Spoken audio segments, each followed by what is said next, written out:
European flag. I know, I thought we could do a switcheroo, but no, yeah. So I'm Dr. Newman. I'm the director of the BMW Center for German and European Studies, and I'm going to ask the president a few questions, and then we'll open it up for Q&A.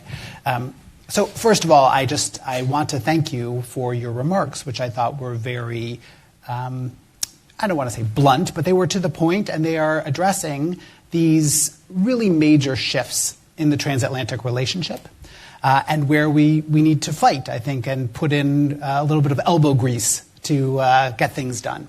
I wanted to just kind of follow up on two different pieces. So the first is there was a speech that President von der Leyen gave on Saturday where she was addressing what Europe needs to do in what she described as a fundamental shift in the international order, where markets are no longer just about prosperity, but also vulnerability, and where states were weaponizing interdependencies against each other. And this goes kind of against the fundamental pillars that we always assume of the transatlantic relationship, where trade just brings prosperity and peace. And I'm wondering, for the next generation, what can be the building blocks? I agree with her fundamental assessment, but then what is the basis of this partnership in a world where there are these contradictions built into these types of economic relationships? Well, I think that speech came from a result of very difficult thought processes that we went through last week, where prime ministers, heads of state and government got together and said, look, where can we go forward in terms of, in this case, crippling further Russia's war machine, which is cynically using everything it has in order to bomb Kiev every day, to where autocracies are quite brazenly trying to disrupt everything we've built in countries that are in our immediate neighborhood, but also in countries that are further away but impact us. To what do we mean by open trade, when it is very clear that some countries would seek market dominance at the expense of others. And that is a completely opposite to anything we studied, we've grown up with, because trade should be seen as a win-win for everybody, consumers across the world, companies across the world, free flow of economy, people and capital. And we tend, and this is not a new thing, to sometimes feel comfort in doing the opposite. And I think as Europe, having looked back in the last 5 years, where we were first thrown into an unprecedented pandemic, where walls were rebuilt rather than brought down, to a war on our continent, and to, yes, a complicated relationship with our allies. I also want to say that complicated relationship, that sort of crisis management that we're dealing with, has also led us Europeans to get out of our comfort zone. A comfort zone where for many years we thought somebody else would solve our problems, where the US would come in whenever we were in trouble, where we let our defense expenditure slide, and where we thought those countries that were pretty, unpredictable in our neighborhood could still provide us with cheap sources of energy. And against that background, we need to see how we're going to navigate. How are we going to redivest into clean energy, but also, understandably, rely on others for what we used to rely on from Russia? Two, how do we expand on a relationship which is quite complex with China, where you have market dominance, an inability to compete, but also a challenging narrative that you need to overcome. But this also means, and that was, I think, sort of the conclusion of the President's speech, is that means we need to seek allies where we were otherwise complacent and not doing so. So we're signing trade deals across the world. We're going towards hopefully adopting the Mercosur agreement at the end of the year. we need to, as a legislature, go through the US trade deal within our House, and we will do our scrutiny work, etc. But it is a sort of a wake-up call that is not necessarily driven by a negative outlook, but a crisis management with a new way of dealing with problems we were ignoring. And we were, I would say, that gave us pause, but also it spurs us on to do what we haven't done for too long. Great. Well, I'm excited to see that work because I think it is, because it is a really remarkable just turn, to think about from the four freedoms to, that world to this world and how Europe has pivoted so quickly. I wanted to shift gears to a completely different conversation, which was your pitch for democracy. And I think we at Georgetown, we get a lot of ambassadors and leaders, and they always say, we need democracy, the rule of law, these different fundamental Western ideas. But I worry that for the next generation, those words really have lost meaning.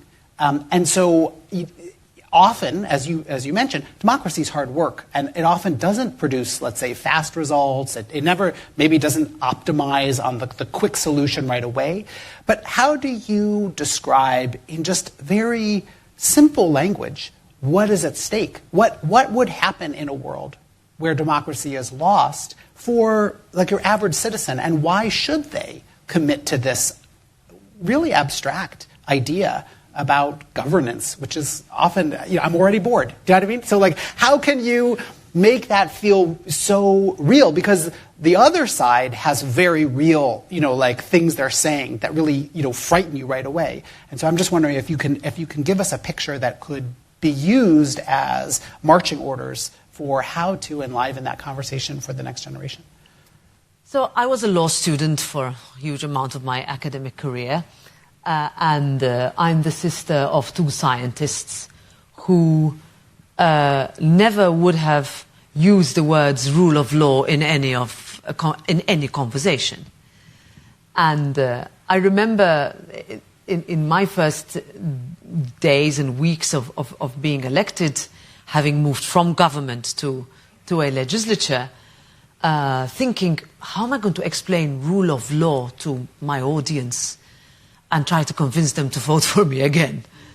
And I just realized that what had happened is, because we were going through a period of quite calm prosperity, that we started taking things for granted.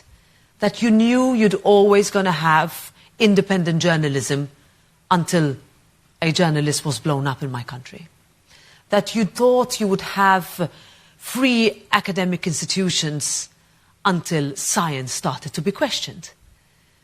And so my responsibility and my answer to that was, now I could either just ignore it and think that my voters are always going to turn up on election day, or actually properly say there is a problem with not tackling that subject.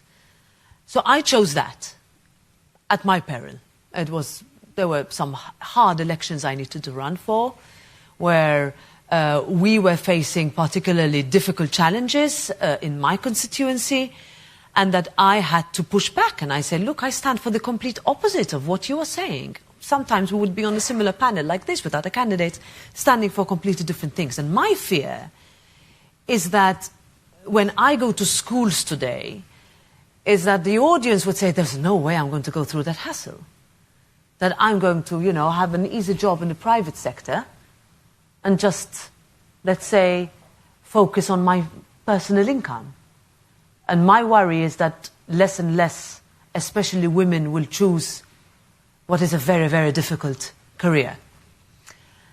What is however, the upshot of that? The upshot is that you can get, some of the best results when you stand, as I did in Moldova, in front of 100,000 people waving European flags in a country that is not in the European Union, saying that we want to join. When I stood in a few days after Russian tanks rolled into Ukraine in Kiev, a bustling city that was empty, with a curfew, surrounded, I said, this is worth it. And I want to encourage as many people as possible to see this. Because people who live here look to us to open a door wide open for them. Would have been easier for me not to do that. But I'm convinced that the more inspirational a project and a dream is presented, then everything else, the decision-making, the length of time it sometimes takes, the dreams that you need to pursue, become possible. And I'm still completely convinced of that. And it is something because I come from a country that for a long time wanted to join the European Union. It took a long time for us to do that. For the simple reason that we thought and we believe still, that those fundamental things that we took for granted, that I mentioned at the beginning, would be protected.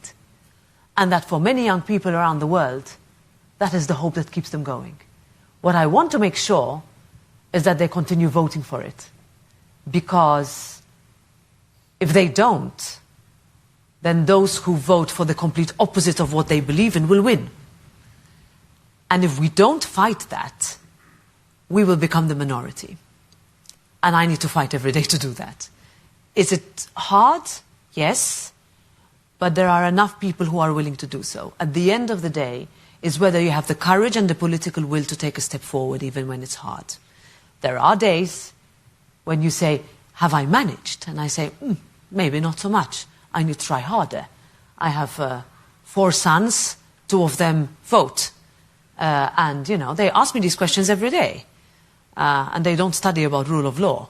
They study different things. But they are also, I need to make sure that whatever I do makes it possible for them to continue believing as I believed. And my parents did. I recently heard this expression that the beginning of authoritarianism is author, and that the whole point is the leader is the author, and we lose our agency. That the whole point is that we are not allowed to have our own individual narratives or our own futures. I thought that was a very persuasive, it stuck with me, that image of like, we are written out of the narrative. Not to be too Hamilton focused, you know, like for those people that like the musical, but, you know, it's like, we want to have our own story, we want to have our own future, and if a leader is taking that over, then how can any of that be possible for us? But I thought that was just a nice frame for what I think is essentially at the heart of your comments. I wanted to take some questions, and we have, I don't know, about 15 minutes. I'm looking, 15 minutes. And so I would love to get, I see a hand in the back, I would love to get a student as our first question. I'm going to put a student on the spot because you have a story to tell too. Yes, please. Yes, yeah. We can collect them because I talk a lot. So yes, okay, maybe let's take 2 or 3 questions. I would like to get 2 students, force you. Yeah. Well, thank you for putting me on the spot here. I'm Maurice. I'm a German student at the McCourt School of Public Policy and also the president of the European Policy Organization. So thank you for being here, first of all. And my question is about the institutional role of the European Parliament. I sometimes feel it's very hard to explain European policy to like the average voter in Europe, especially if Brussels always seems like a little bit further away. And I see that you're doing quite a bit on like communicating European policy a little bit better. But I'm curious, do you think there are like any possible changes to like the EU governance, the EU treaties or framework, which you see possible in like the next 5 years to get like the European Brussels bubble a little bit closer to the people? Thank you. Great. I'm going to take one more question over here. Buongiorno Presidente Metsola, grazie per essere qui. My name is Zubin Battaglia. I'm a sophomore in the School of Foreign Service. I really appreciated your remarks, which were really on the point, and especially the remark that the center to hold, to be strong, it must deliver. And something that stuck to me was also something that Professor Newman said. It's harder for the center and democratic process to deliver the quick solutions that are here. And it seems that we do have a set of solutions for Europe, especially in the context the competitiveness problem. And a question I wanted to ask you is, what are the political challenges to pursue this plan, and how do you think the center can go about to pursue it? All right. So, Brussels bubble, I hate that word. Oh. I try to get out of it as much as possible, which is why I'm here. But it's a legitimate question, because we tend to, and I see it here as well, to be clear, our processes are not always the most, let's say, inaopaque. Our processes are sometimes full of acronyms that nobody knows what they stand for. People don't know who their members are. We have different ways that members are elected. So I come from an electoral system where it's a pretty hard job to get elected and get to convince people when you knock on their door that they will give you their vote. But then once they give you the vote, you are held accountable to them, and you need to deliver because you've met them in person. So I think there is also a difference in countries as to how MEPs, members of the European Parliament, engage with their constituents in order to deliver on what is essentially important for them. But make no mistake, if we're going to spend 5 years, because our legislative mandate is a little bit longer than members of Congress, I spent a lot of time with Congress members yesterday, where, you know, if you have a 2-year cycle, it's a very different one to us, where you have 5 years of implementing legislation, doing things that matter, but realizing that if you don't explain it, or if you ignore the fundamental challenges that someone like you would be telling us about it, then we're not doing our job. So I think we need to be much more present as European politicians on the ground. So I get to go to Germany quite a lot. We need to understand that there are certain sectors of the German economy that is not doing well. We also need to see that there is a rise in political discourse in Germany that needs to be countered. We also need to understand that the hopes and dreams of big parts of Germany, when the wall came down, have not been realized yet. And that has to be said, and we need to be honest about it, and that we don't only discuss this when an election rolls around. We also need, and I will link it to the second question, is that, you know, the political center doesn't have to be boring. It doesn't have to be always so predictable. But perhaps what we didn't do enough over the last years, and I come from that center, is that we forgot the fundamental needs of our citizens. And if our citizens are telling us, look, we need to make sure that in Europe you have access to a good job that you can be happy doing. 2, that you have a roof over your head that gives you dignity. And 3, that it's safe to walk in the street. If you can't answer those 3 from the center, then you have failed. And I think for a very long time, the establishment parties stopped talking about these 3 fundamental issues. The agenda was different, we were going through prosperity, etc., but you stopped talking about the basics. And that is what I think we need to recapture. We also went perhaps too far, too fast, we talk about slowness, etc., on certain parts of the legislation that could not be implemented. That with our own rules, we were making it impossible, still are, for some of our companies to compete. That it is still practically impossible unless you have a lot of capital in Europe to start a company and grow it. That it is still impossible to move capital from one market to another. So we see the US rushing. We see, frankly, in an AI race. I don't like to call it a race, but it's okay. In an AI field where, a very, very different value set in China is rushing. Where are we?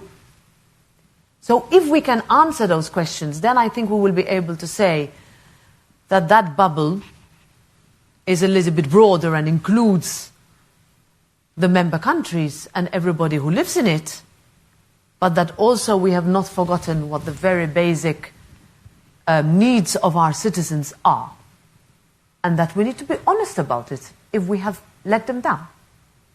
It's another thing we didn't do enough of. We thought, our way would be easy to understand and could be convinced. No way, and no more. Great. Okay, I'm going to take 2 more questions. Kate and the man in the back. 20 hands. Yeah, there's a lot. Oh, sorry. Okay, and then we'll go with Wonderful. you. 3 questions. Sure. Wonderful. Thank you so much. Thank you for your words. Thank you for your really inspiring emphasis on democracy that I think is so important for all of us to hear and keep in mind. But I have a question actually following up on the questions of the EU moving to be a security actor, right? The EU was founded as a really Pacific project, right? Rejecting all of the kind of warfare that had ravaged the continent. And I work on this issue today, and I'm always struck by, even though I see a lot of things happening in the EU, the skepticism on the part of a lot of people that the EU can actually and will actually emerge as a much more sort of military power. So I'm curious, from your perspective where you sit as EP president, what you see, if you had to choose one thing that you see as the sort of biggest obstacle that needs to overcome for the EU to really have that standalone military capacity, what it would be. Thank you. Great. Yes, in the back. Hello, my name is Roberta. I'm a retired federal official and regulator. Thank you for your remarks. I appreciated your candor, and it builds on what the last questioner was just asking about the military. So you mentioned going up to 5%, but I mean, let's be real. Except for Poland and some tiny other countries, no one really thinks that's realistic. I just was at a lecture a few months ago with a top Spanish official here on campus, and he said it wouldn't be until the mid-2030s that they could even get to 2% due to their high deficits. And I think most people think that 2 to 3% is more or less where they're going to land. I mean, and even then you have games being played like Italy claiming that the longest bridge in the world that they're building to Sicily is part of their military, things like that. So, but my question then comes to, I mean, do you think the policymakers in the EU really understand like the resentment that Americans feel? Like my brother in Berlin, Germany, he pays only 30% taxes. He has the same income as me, basically. We pay 52% when you take state, local property taxes, Social Security, and things like that. We pay a higher tax rate, which people in Europe would be surprised about. We get no benefits. We don't have free tuition. We don't have free health care. We have none of these things. And I don't, like when I heard that Spanish official, I just, and he's talking about, well, we have deficits.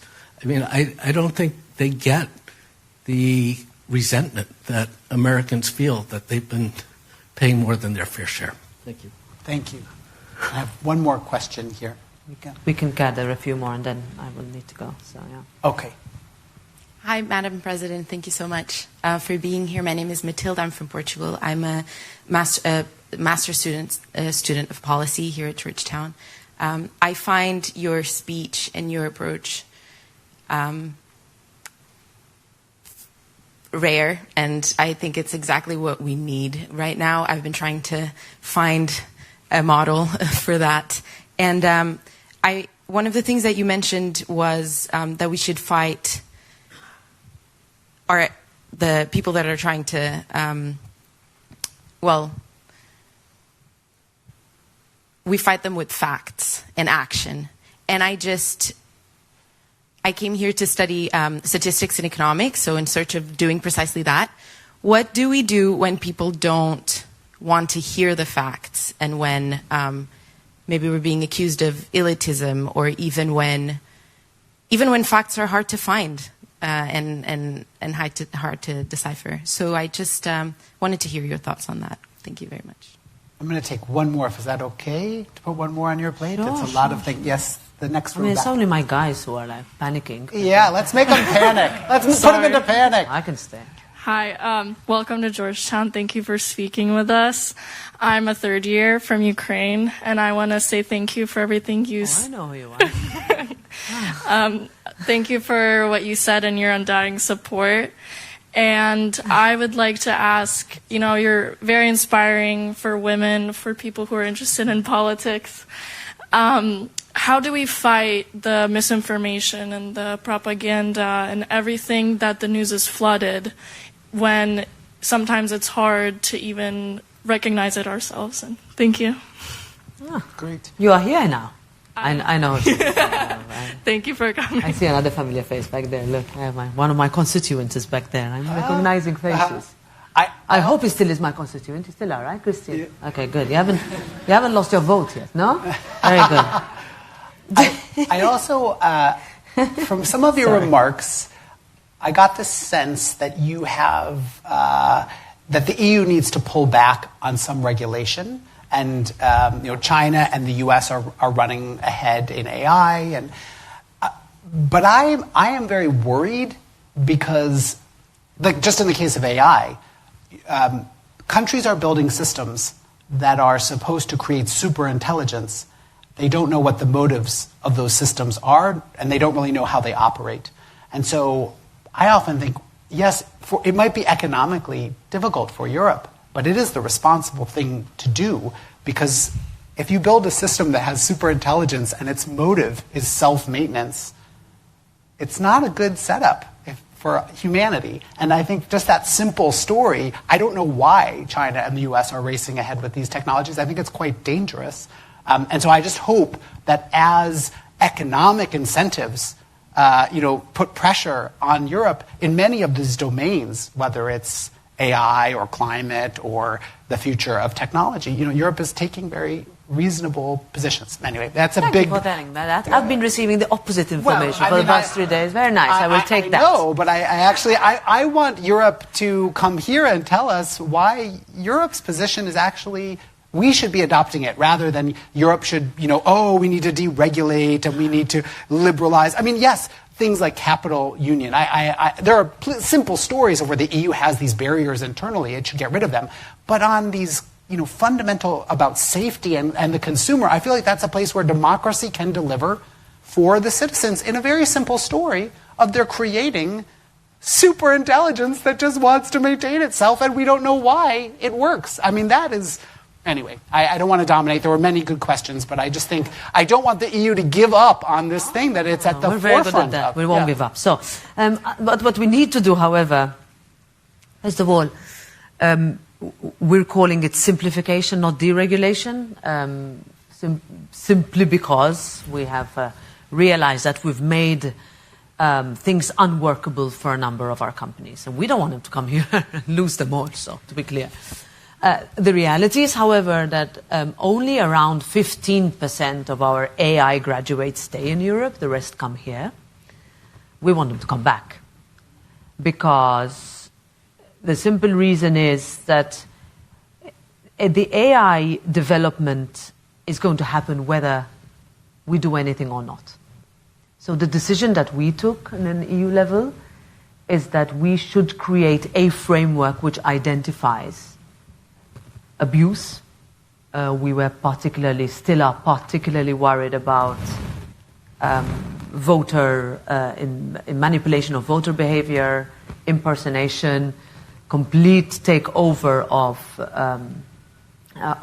a political narrative online with the social media onslaught that we face. But neither should we ignore the fact that technologically AI can revolutionize the way we teach, our healthcare systems, our banking systems, etc. So the framework is also being adopted here to a certain extent in terms of practice. So we see that as a good thing, as long as we don't end up being, let's say, handcuffing ourselves into developing further. So we see that framework as a positive thing. The UK has looked into what we're doing. Some of the actors here are doing that, Australia and New Zealand as well. What we don't want, however, is to make sure that we create a framework and then we lose out. That's a reality. Now, social media is not real life. Can I say that? It is particularly hard. My mother still reads all the comments for her underneath every single post I upload. It is almost impossible. I have no idea why she does that, but she does. And it's pretty hard for her. So I would just say, go on. Just believe in yourself. And don't ignore, counter the narrative, and you will get through. And you'll be surprised that most of the counter narrative and the propaganda is not real. Okay, just don't give up on that. It took me a long time to learn that, but it's such a small percentage. Tony Blair once said, it's 1% of the, and he said it in our parliament, 1% of the UK population is online and writing nasty comments, but 1% is 650,000 people. That's a pretty lot of people to comment under your post. So just put that into context, okay? And keep shouting out at them. Just keep on. Don't worry. I see I cannot say it's healthy, it's a very different narrative here, also young people, how they engage, it's quite difficult. But also my kids show it to me, how different it is also from here to Europe. But it's louder and you have a conversation, which sometimes we don't have enough of in Europe, especially when it comes to an anti-Ukrainian narrative that is manufactured. Manufactured, we will fight it back. Security. My husband is from Finland. He doesn't want to be told that he's not doing enough. That's a country that has been spending more than 5% for many years. Even when they were alone, outside of NATO, with a 1,040-kilometer border with Russia. 100 years after almost a third of their territory was lost. Have all the other countries done that? No. But just because they're smaller does not mean they're not important. Do I wish that the bigger countries have done more and have listened? Because at the end of the day, and I will finish with your question, is that, of course, we should have done more earlier and better. We have different types of weapon systems when compared to the US, could lower costs, make us more interoperable, make it easier for the Ukrainians when we give them equipment. Is there a discussion in many countries to reintroduce obligatory military service? Yes. Could it have been done earlier? Maybe, but we're doing it. Are there countries, in one particular which you mentioned, that is on a different, let's say, stream? That's not the rest. There are countries that pay more taxes than you do here in the European Union. So you can also ask them, including some from the north. My biggest, I would say, surprise. So I've been in politics for a very long time. I grew up in it. I ran many elections. I didn't get elected. And then I finally did. Now I do all right. But I was mostly surprised that when I stood up and said Russia should not have invaded Ukraine, the government of my country called me a warmonger. And I remember thinking, wow. So that means that peace means something completely different to what I think it is.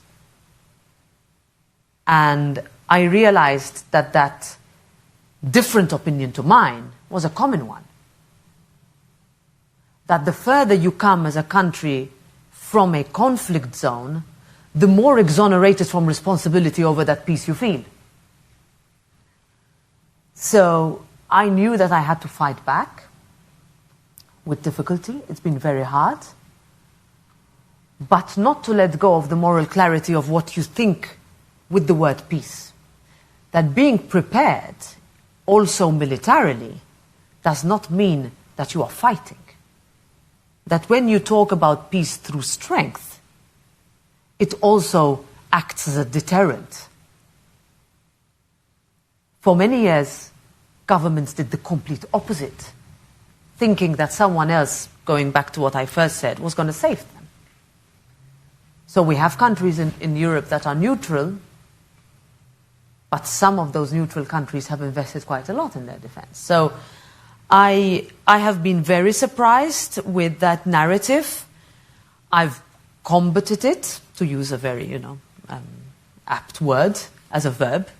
But I've also realized that we need to fight harder in order to be able to say that if we are going to be prepared, it also means because we want to maintain peace and not the opposite. And that does not come naturally to many countries. And that is what I think we need to do better at, in order for us to meet the obligations that we have, but also to counter what the gentleman said is resentment. That word is painful because, yes, it is understandable, but I just would like to make sure that resentment ebbs, because we're doing a lot. We could always do more, but we're on the same page. So don't give up on us. Just yet, I would say. Great. Okay. If we could thank the President for those comments.